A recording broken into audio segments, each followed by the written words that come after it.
আসসালামু আলাইকুম। কেমন আছো তোমরা সবাই? আশা করি সবাই খুব ভালো আছো এবং সুস্থ আছো এবং সবার খুব সুন্দর একটা সময় কাটছে। আহ, আজকে দেখতে পাচ্ছ আমি কি নিয়ে হাজির হয়েছি, সেটা হচ্ছে অর্গানিক কেমিস্ট্রি, যেটা সবারই ভয়ের জিনিস। সো এইচএসসি যারা অর্গানিক কেমিস্ট্রি ভয় পাও তাদের জন্য আমি শিশির ভাইয়া তোমাদের জন্য নিয়ে আসলাম, কিছু একটু করার চেষ্টা করলাম আর কি, কিছু ক্লাস নিব এবং এই টপিকগুলো যেখানে দেখতে পাচ্ছ alkane, alkyne, অ্যালকাইন, alkyl halide, alcohol, ether, aldehyde সব কিছু আমরা কভার করব।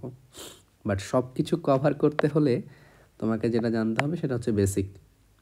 এই বেসিকে আমি 3টা জিনিস লিখেছি: তড়িৎ ঋণাত্মকতা, ভাঙনের নিয়ম, মেকানিজম। সো এই জিনিসগুলো যদি কেউ না বুঝো তাহলে আল্লাহর অস্তে এই যে এই যে এই বড় ভাইগুলোর কোনোটাও তুমি পারবে না, কোনোটাই পারবে না। মুখস্থ করেই যাবা, ভুলবা, মুখস্থ করবা, ভুলবা। সো আজকের লেকচারে হয়তো 20টা মিনিট আমরা বেসিক নিয়ে কথা বলবো। এই বেসিক যে বুঝবে, বিশ্বাস করো ভাই, পরবর্তী লেকচারগুলো তার জন্য পানির মতো সহজ হবে, পানির মতো সহজ হবে। ওকে, তো কথা না বাড়ায় আমরা বেসিক থেকে শুরু করি এবং আমরা প্রত্যেকটা জিনিস অ্যালকেন, অ্যালকিন, অ্যালকাইন এগুলোর আলাদা আলাদা শর্ট কিছু লেকচার যাবে, like 30 minutes, 35 minutes like this, এবং আমরা বেসিক টু প্রো পর্যন্ত আমরা এগুলো পড়ব। ওকে, তো চলো কথা না বাড়াই শুরু করি। তো আমরা প্রথমে যেটা পড়ব সেটার নাম হচ্ছে তড়িৎ ঋণাত্মকতা, ইলেকট্রোনেগেটিভিটি। তড়িৎ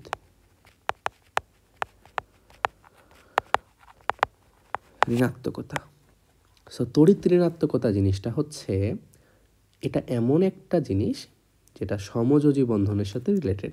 আমি একটা এক্সাম্পল দিলে তোমাদেরকে আমি সহজে বোঝাতে পারবো। সো চলো আমরা এক্সাম্পল দিয়ে বোঝার চেষ্টা করি। Like HCl, hydrochloric acid. তো এই হাইড্রোক্লোরিক অ্যাসিডে হাইড্রোজেনের একটা ইলেকট্রন আছে, ক্লোরিনের একটা ইলেকট্রন আছে, তাই কি না? তো এই যে দুইটা ইলেকট্রন এরা কি করেছে, শেয়ার করেছে। তো এদেরকে আমরা কি বলি? এদেরকে আমরা বলি হচ্ছে বন্ড পেয়ার ইলেকট্রন। কি বলি? বন্ড পেয়ার ইলেকট্রন, বন্ধন জোড় ইলেকট্রন, বন্ড পেয়ার ইলেকট্রন। তো আসলে এই ইলেকট্রন যে মেঘ, ইলেকট্রন ক্লাউড, এই জোড়ের যে ক্লাউডটা, এটাকে এই ক্লোরিনও নিজের দিকে আকর্ষণ করার চেষ্টা করে, হাইড্রোজেনও নিজের দিকে আকর্ষণ করার চেষ্টা করে, বুঝেছ? কিন্তু যে নিজের দিকে বেশি আকর্ষণ করতে পারে তার তড়িৎ ঋণাত্মকতা বেশি। উল্টাভাবেও বলতে পারো যে যার তড়িৎ ঋণাত্মকতা বেশি সে নিজের দিকে বেশি আকর্ষণ করতে পারে। তো আসলে দেখা যায় যে পর্যায় সারণীর বাম থেকে ডান দিকে তড়িৎ ঋণাত্মকতা বাড়ে, এইদিকে বাড়ে, আর কি হয়, উপর থেকে নিচে তড়িৎ ঋণাত্মকতা কমে। তো আসলে এই যে HCl, এখানে যেটা হবে, এই যে এই দুইটা ইলেকট্রন এই ক্লোরিনের দিকে বেশি চলে আসবে, ক্লোরিন হয়ে যাবে আংশিক ঋণাত্মক, কারণ ইলেকট্রন নিজের দিকে চলে আসছে, পুরোপুরি ঋণাত্মক হচ্ছে না কারণ ইলেকট্রন তো নিয়ে নেয় নাই, তাই না? আর হাইড্রোজেন হয়ে যাবে আংশিক ধনাত্মক। সো এই কনসেপ্টটুকু তোমরা জানো, আবার অনেকে জানতা না। সো এটা আমাকে বলে দেওয়া লাগলো, এই জিনিসটা লাগবে, বুঝেছ? আসছি আর একটু ইন্টারেস্টিং জিনিসে আসছি আস্তে আস্তে।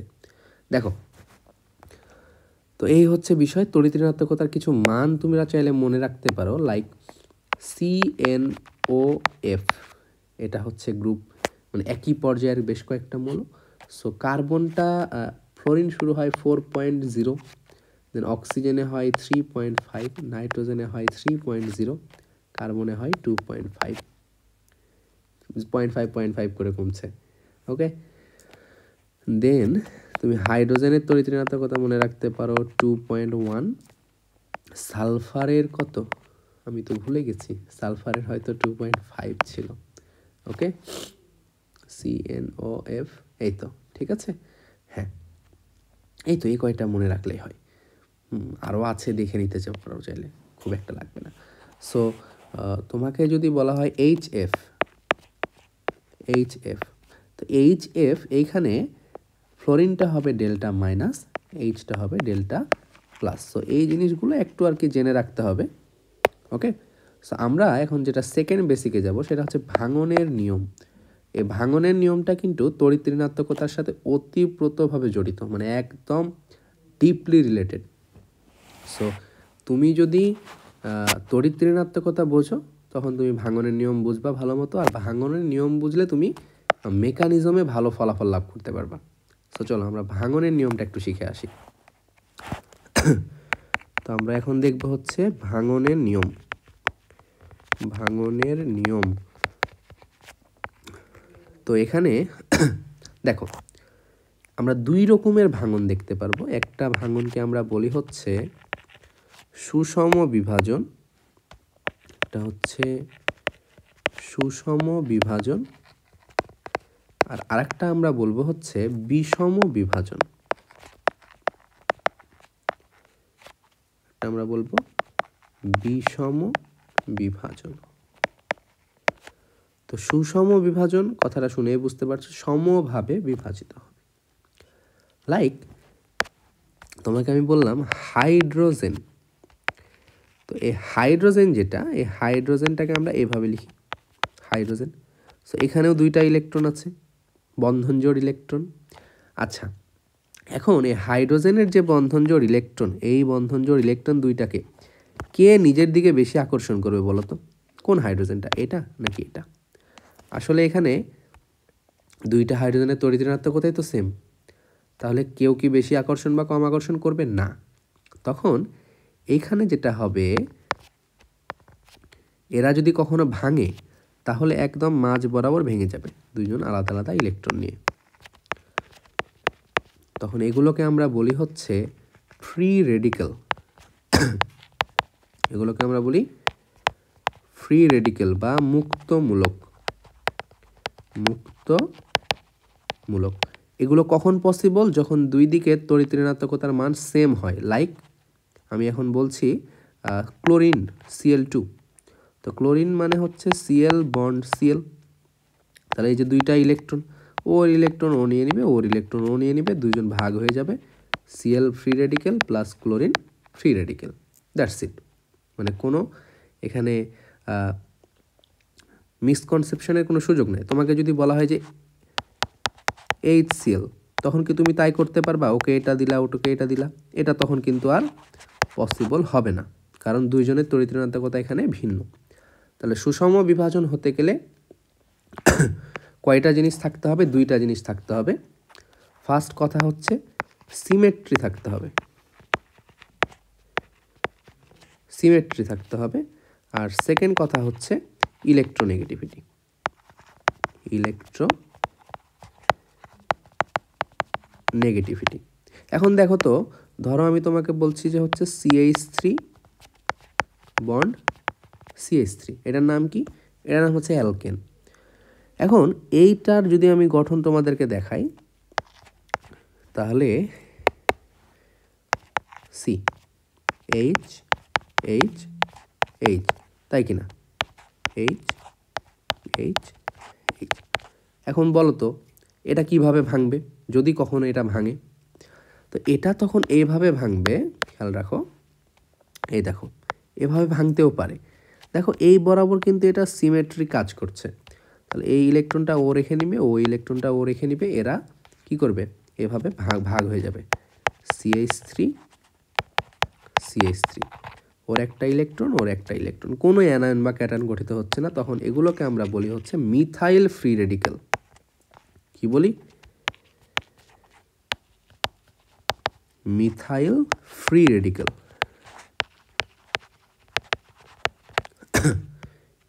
বোঝা গেল? সো এই হচ্ছে মিথাইল ফ্রি রেডিক্যাল। আচ্ছা, এখন তোমরা যদি একই সাথে এই বিষম বিভাজনটা দেখো তাহলে তোমাদের ক্লিয়ার হবে। আমরা মিথাইল ফ্রি রেডিক্যালটা যেটা পড়লাম ওইটারই একটা তুলনা দেই, দেখো। আচ্ছা, আগে আমরা HF এইটা দেখি। এইখানে যেটা হবে দেখো, দুইটা ইলেকট্রন, এখানে যেটা হবে যে যদি কখনো এটা ভাঙে, ফ্লোরিনের যেহেতু তড়িৎ ঋণাত্মকতা বেশি, ফ্লোরিন দুইটা ইলেকট্রন নিজের দিকে টেনে নিবে, আর হাইড্রোজেন ফাঁকা থাকবে এবং ফ্লোরিন কি হবে, এই দুইটা ইলেকট্রন নিজের দিকে নিয়ে নেবে। এখন যদি পুরোপুরি নিয়ে নেয় তখন এটা হয়ে যাবে মাইনাস, এটা হয়ে যাবে প্লাস। এটা হচ্ছে বিষম বিভাজন, সমবিভাজন হচ্ছে না। তো বিষম বিভাজনের সময় কিন্তু মুক্তমূলক তৈরি হয় না, তখন কিন্তু তৈরি হয় ক্যাটায়ন অথবা অ্যানায়ন। ওকে, তাহলে বিষম বিভাজনে কি কি তৈরি হয়, ক্যাটায়ন অর অ্যানায়ন। বোঝা গেল? তাহলে সুষম বিভাজনে কি তৈরি হয়, সুষম বিভাজনে তৈরি হয় মুক্তমূলক বা ফ্রি রেডিক্যাল, বাট বিষম বিভাজনে তৈরি হচ্ছে অ্যানায়ন বা ক্যাটায়ন।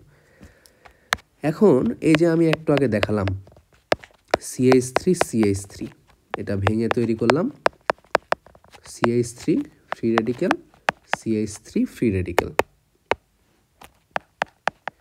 এই যে এটা দেখালাম। এখন কথার কথায় আমি বলতে পারি যে CH3 প্লাস এটা কি পসিবল, CH3 মাইনাস এটা কি পসিবল? হ্যাঁ পসিবল। কিভাবে পসিবল দেখো, লাইক আমি বললাম CH3Cl এরকম একটা যৌগ আছে, কথার কথা ধরে নাও, তাহলে CHCl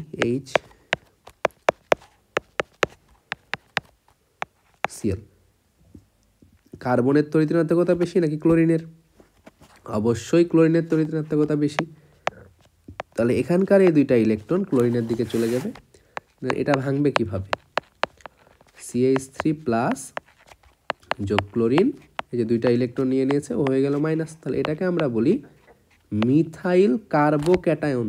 কার্বন এবং হাইড্রোজেন মিলে যেটা হয় সেটাকে আমরা বলি কার্বোক্যাটায়ন। তখন এটার নাম কি হবে, মিথাইল কার্বোক্যাটায়ন। লাইক আরেকটা এক্সাম্পল নিতে পারো তুমি, লাইক অ্যাজাম্পশনের মতো করে, যে এরকম তো হতেও পারে। দেখো CH3 CH2 CH3 এটার নাম কি, এটার নাম হচ্ছে কি প্রোপেন, মিথ ইথ প্রোপ, 3 কার্বনের না, তাহলে প্রোপেন। বলো তো এখানে কোনো সিমেট্রি আছে? কোনো সিমেট্রি নাই। তো সিমেট্রি যদি না থাকে তাহলে তুমি ওকে কাজ করো, এ বরাবর ভেঙে দাও। তুমি যদি একে এ বরাবর ভাঙো তাহলে একটা দিক পাচ্ছ এইটা, আর একটা দিক পাচ্ছ এইটা। সো এই যে তুমি দুইটা দিক পেলা, এই দুইটা দিকের কি হবে, একটা দিক যদি পজিটিভ হয় আর একটা দিক হবে কি নেগেটিভ, আর একটা দিক হবে নেগেটিভ, লাইক CH3 CH2। বা উল্টাটাও হতে পারে, উল্টাটাও হতে পারে, আমি জানি না কি হবে এখানে, আমি অ্যাজাম্পশন নিতে বলছি যে একটা নেগেটিভ আর একটা পজিটিভ। সো এইভাবেও কিন্তু কার্বোক্যাটায়ন কার্বোঅ্যানায়ন তৈরি হতে পারে। তার মানে যদি কখনো অ্যাসিমেট্রিক্যাল কিছু বা তড়িৎ-ঋণাত্মকতার ভিন্নতা আছে এরকম কিছু যদি আমরা পাই, তখন আমরা এখানে কি পাবো, তখন কিন্তু আমরা এখানে পাবো হচ্ছে, বলো কি পাবো, চলো একটু সামারাইজ করে দেই তোমাদেরকে। যদি সুষম বিভাজন হয় কখন হবে, সিমেট্রি থাকবে অথবা ইলেকট্রোনেগেটিভিটি সেম সিমিলারিটি থাকবে, লাইক ক্লোরিন Cl2। তাহলে এটা কি হচ্ছে, এই যে দেখো Cl বন্ড Cl, দেন কীভাবে ভাঙছে, দুইজন দুইটা ইলেকট্রন নিয়ে চলে যাচ্ছে, মুক্তমূলক ফ্রি রেডিক্যাল তৈরি হচ্ছে।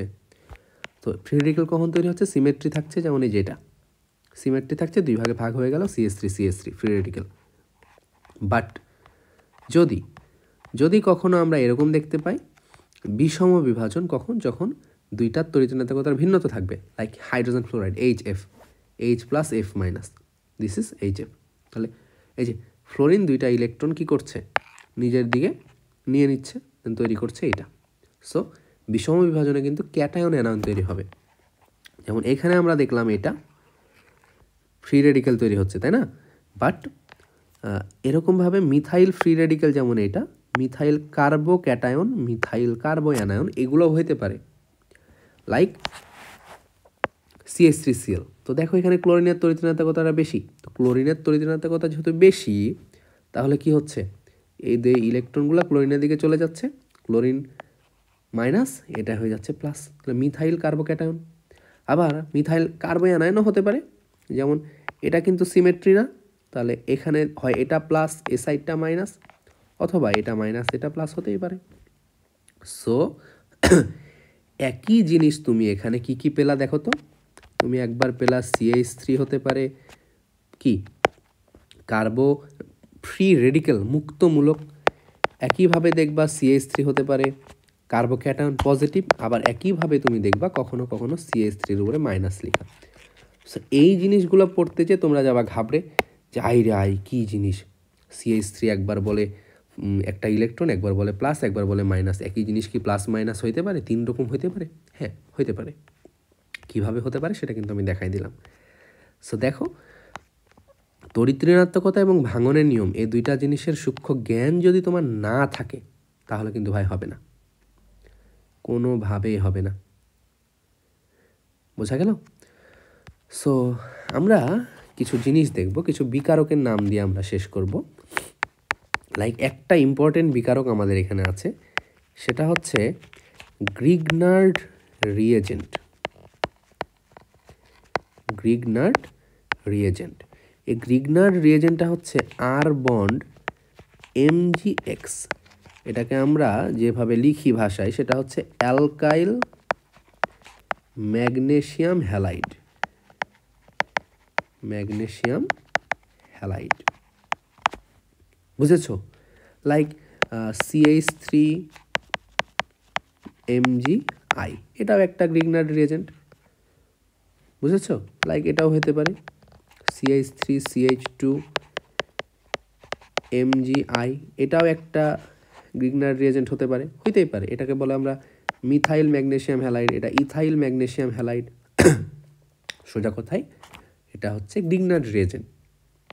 ওকে, দেন আমরা আরও কিছু জিনিস দেখতে পারি, লাইক শঙ্করায়ন। খুবই শর্টকাটে যদি একটু শঙ্করায়নটা বলি, এটা তো আস্তে আস্তে আমরা বলবোই বারবার। শঙ্করায়ন, তো দেখো শঙ্করায়নের এখানে সবসময় মনে রাখবা যে কার্বন, এই কার্বনটা হচ্ছে এরা নিজেদের মধ্যে সিঙ্গেল, ডাবল, ট্রিপল সব বন্ধন করতে পারে। Like carbon carbon single bond, like carbon carbon, এই বারবার ডিস্টার্ব দিচ্ছে, কার্বন লিখছে গোল হয়ে যাচ্ছে। এই যে carbon carbon double bond, carbon carbon হতে পারে ট্রিপল বন্ড, তাই না? তো এইখানে খেয়াল রাখবা যে কখনো যদি কার্বন কার্বন সিঙ্গেল বন্ড হয় তাহলে সেগুলোতে শঙ্করায়ন হচ্ছে sp3।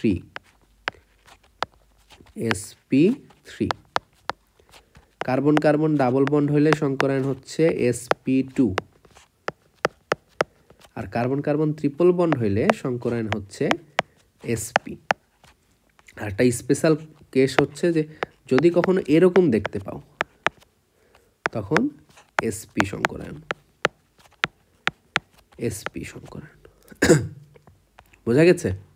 আচ্ছা চলো, এটা বোঝার কিছু না, আমি একটু এক্সাম্পল দিই। লাইক মিথাইল সায়ানাইড CH3CN, এই যৌগতে কি শঙ্করায়ন আছে, কোন কার্বনে কি শঙ্করায়ন আছে, তো এটাকে ভেঙে লেখা শিখতে হবে। মনে রাখবা যে কার্বন আর অক্সিজেনে হয় ডাবল বন্ড, ওকে, কার্বন আর নাইট্রোজেনে হয় ট্রিপল বন্ড,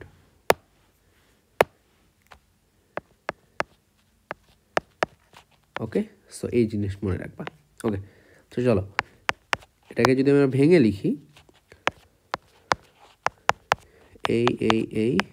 এই C triple bond N। So দেখো তো আমরা টার্গেট কার্বন দুইটা, একটা এটা, একটা এটা। সো তুমি যদি এই কার্বনটা দেখো, এই কার্বনে কিন্তু ট্রিপল বন্ড আছে, তাহলে এটাতে শঙ্করায়ন sp, কারণ বলেছি যে ট্রিপল বন্ড থাকলে শঙ্করায়ন হবে sp। আর তুমি যদি এই কার্বনটায় দেখো, এই কার্বনে কিন্তু সব সিঙ্গেল বন্ড, তাহলে এই কার্বনের শঙ্করায়ন হচ্ছে sp3। Very simple. তুমি যদি এখন দেখো, তোমাকে একটা যৌগ যদি আমি দেই, আমি একটু কালারটা চেঞ্জ করি, কি কালার নেওয়া যায়, ওকে এটা দেখো, লাইক CH বারবার কার্বন হয়ে যাচ্ছে গোল্লা, তাহলে CH3CH ডাবল বন্ড CH2, এখানে কয়টা কার্বন আছে? 3টা কার্বন। সো দেখো খেয়াল করো, এই একটা কার্বন, এই একটা কার্বন, আর একটা হচ্ছে এই একটা কার্বন, এই তিনটা কার্বন আছে এখানে। তো দেখো তো এই কার্বনটাই কি এটাতে ডাবল বন্ড আছে না, তার মানে এটা হচ্ছে sp2। এই কার্বনটা দেখো এই যে ডাবল বন্ড আছে কিন্তু এটার সাথেই, তাহলে এটাও কিন্তু sp2। আর এই কার্বনটা দেখো সব সিঙ্গেল বন্ড, তাহলে এটা কিন্তু sp3। বোঝা গেছে? সো একই যৌগে carbon carbon single double triple bond থাকতেই পারে। যেমন দেখো এটা এই CH3 C double bond O bond H। তো এইখানে যদি তুমি খেয়াল করো এই একটা কার্বন আর একটা কার্বন হচ্ছে এইটা, তো এই কার্বনে দেখো এইটাতে সবই কিন্তু সিঙ্গেল বন্ড, তাহলে এটা কিন্তু sp3। কিন্তু তুমি যদি এই কার্বনে দেখো ডাবল বন্ড আছে, তাহলে এটা কিন্তু sp2 সংকরায়ন। বোঝা গেছে? সো এই হচ্ছে সিঙ্গেল ডাবল ট্রিপল বন্ডের একটা বিষয় তোমাদেরকে আমি দেখালাম। আরও যদি কিছু দেখাইতে যাই, like sigma bond pi bond, এটা একটু দরকার, last topic, sigma bond pi bond, sigma bond pi bond. তো সিগমা বন্ড হচ্ছে যে দুইটা অরবিটাল যখন সামনাসামনি অতিক্রম করে, সিগমা দন্তস সামনাসামনি। তো লাইক দুইটা পি অরবিটাল নিলাম, এই যে দুইটা পি অরবিটাল দেখো সামনাসামনি অতিক্রমণ করছে। আর পাই বন্ড হচ্ছে যদি দুইটা পি অরবিটাল পাশাপাশি অতিক্রমণ করে, লাইক দিস, এই একটা অরবিটাল, এই একটা অরবিটাল, এই যে পাশাপাশি অতিক্রমণ করছে, তখন এটাকে আমরা বলি পাই বন্ড। সো সিগমা বন্ডটা একটু স্ট্রং হয় তুলনামূলকভাবে, এরা দুজনেই সমযোজী বন্ধনের একটা পার্ট আর কি, বাট পাই বন্ধনটা তুলনামূলক উইক হয়, মানে সিগমা বন্ডের থেকে পাই বন্ডটা তুলনামূলক উইক হয়। ওকে, সো আমাদেরকে যেটা গণনা করতে দিবে যে হচ্ছে কয়টা পাই বন্ড কয়টা সিগমা বন্ড। সো সবসময় মনে রাখবা যদি কোথাও সিঙ্গেল বন্ড থাকে তাহলে এটা মানে হচ্ছে একটা পাই, সরি ব্রাদার, একটা সিগমা। যদি কখনো ডাবল বন্ড থাকে তাহলে বুঝতে হবে যে এখানে একটা সিগমা একটা পাই। দেখেছো কি অবস্থা? এই সিগমাটা সার্কেল হয়ে গেছে, তাহলে এখানে কি হবে? এখানে হবে একটা সিগমা। যদি কখনো ট্রিপল বন্ড দেখতে পাও, এই হচ্ছে ট্রিপল বন্ড, তো ট্রিপল বন্ড দেখতে পেলে মনে রাখবা সিগমা সবসময় একটাই থাকবে, সিগমা হবে একটা, পাই হবে দুইটা। বোঝা গেছে? সো এই জিনিসটা মনে রাখবা। এখন মনে করো তোমাকে আমি একটা যৌগ দিলাম, সে আগের যৌগে ফিরে যাই, CH3CN। এখানে কতটি সিগমা এবং কতটি পাই বন্ড আছে? কতটি সিগমা এবং কতটি পাই বন্ড আছে? কিভাবে করবা এই question? So very easy question ভাই, কিচ্ছু না, এটাকে তুমি ভেঙে লিখো, ভেঙে লেখা কিন্তু শিখেছি আমি। দেখো CH3CN, এই খুবই ডিস্টার্ব দিচ্ছে তাই না? নেক্সট দিনে এটার একটা ব্যবস্থা করতে হবে। সো দেখো এটাকে যদি আমি ভেঙে লিখি, সি ট্রিপল বন্ড এন, এটা বলেছি আগেই, বাকি এই যে তিনটা হাত ফাঁকা, তিনটা হাতে তিনটা হাইড্রোজেন। তো আমি কি বলেছি যে কখন যেগুলো সিঙ্গেল বন্ড সেগুলো সব সিগমা, তাহলে সিগমা সিগমা সিগমা সিগমা। এখন যেখানে ট্রিপল বন্ড আছে ওখানে এসে একটু থেমে যাও, তাকে একটু রেসপেক্ট দাও, যেহেতু অনেকগুলো একসাথে আছে। এখানে একটা সিগমা দুইটা পাই, তাই কিন্তু লিখেছিলাম। দেখো কোথাও ট্রিপল বন্ড যদি থাকে একটা সিগমা দুইটা পাই, তাহলে এই যে দেখো একটা সিগমা দুইটা পাই। তাহলে এখন একটু গণনা করো, গণনা লাগাও তো, সিগমা কয়টা?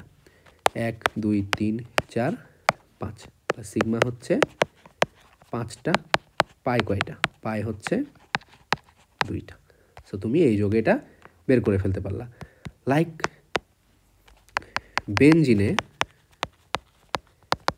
বেনজিনে কয়টা সিগমা কয়টা পাই? এই কোয়েশ্চেনটা তোমার কাছে চাইতে পারে, তাই না? চাইতে পারে। সো এটার অ্যান্সার কী দিবা? সো বেনজিন তো এরকম, তাই না? তোমরা সবাই জানো যে বেনজিন হচ্ছে এরকম।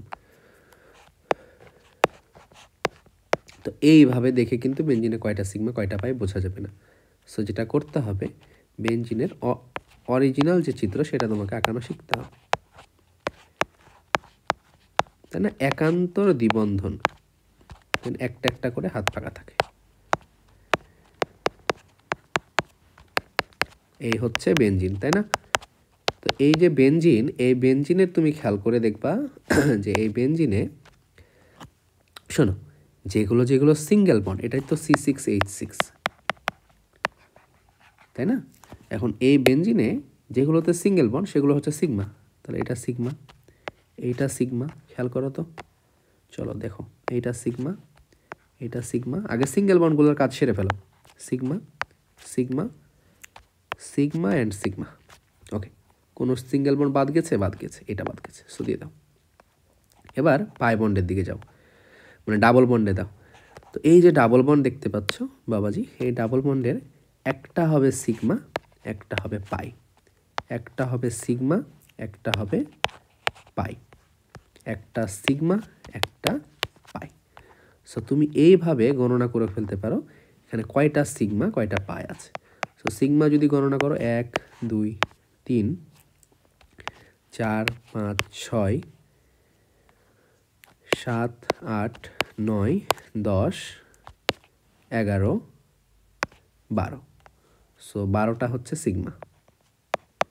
আর পাই কয়টা? পাই আমরা পাচ্ছি 3টা। So that's it, total overall 15 bonds here. Okay, so এইভাবে মানে তোমরা যদি ক্লাসটা করে থাকো তাহলে আশা করি সিগমা বন্ড, পাই বন্ড আমরা যা যা দেখলাম, তড়িৎ ঋণাত্মকতা কীভাবে বাড়ে কীভাবে কমে, এরপরে তড়িৎ ঋণাত্মকতার মাধ্যম দিয়ে আমরা সুষম বিভাজন দেখলাম, তাই না?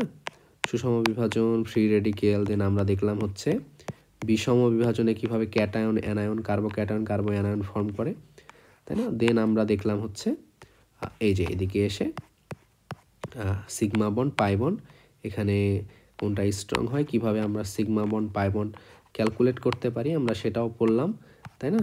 দেন আমরা এটাও দেখেছি যে সংকরায়ন, হাইব্রিডাইজেশন, এ পার্টটুকু আমরা দেখেছি। সো আমি তোমাদেরকে নোটটা প্রোভাইড করে দিব। দেন আমরা নেক্সট ক্লাসে আসলে অ্যালকেন থেকে শুরু করব, দেন অ্যালকিন, অ্যালকাইন, এভাবে আস্তে আস্তে আমরা সিরিজটা প্রোগ্রেস করব। ওকে, সো টিল নাও সবাই ভালো থাকো, সুস্থ থাকো।